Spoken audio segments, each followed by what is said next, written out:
৬৮৭ রানের পাহাড়টা টপকাতে ধীরস্থির ব্যাটিংয়ে ওপেনার তামিম ও সৌম্য সরকার। দলীয় ৩৮ আর ব্যক্তিগত ১৫ রানে সাজঘরে ফেরেন সৌম্য। দিন শেষে তামিম ২৪ ও মুমিনুল ১ রানে অপরাজিত রয়েছেন। এর আগে ৩ উইকেটে ৩৫৬ রান নিয়ে দ্বিতীয় দিন ব্যাট করতে নেমে বিধ্বংসী হয়ে ওঠে ভারত। এতে একাধিক ব্যাটসম্যানকে সাজঘরে ফিরিয়ে দেওয়ার সুযোগও মেলে, কিন্তু কাজে লাগাতে পারেননি মুশফিক বাহিনী। রাব্বির বলে ৬২ রানে থাকা রাহানের ক্যাচ ধরতে ব্যর্থ হন সাব্বির। তবে আরও ২০ রানের পর তাইজুলের বলে অসাধারণ ক্যাচে রাহানেকে সাজঘরে ফেরান মেহেদী। এরপর জীবন পান কোহলি। মেহেদীর বলে আম্পায়ার জো উইলসন কোহলিকে আউট দিলেও রিভিউতে রক্ষা পান তিনি। এ সময় তার সংগ্রহ ১৮০।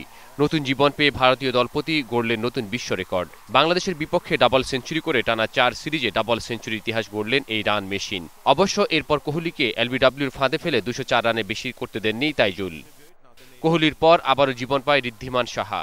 তাইজুলের বলে ৪ রানে থাকা সাহাকে সহজ স্ট্যাম্পিং করতে ব্যর্থ হলেন মুশফিক। এরপর আর পেছনে তাকাতে হয়নি এই ব্যাটসম্যানকে।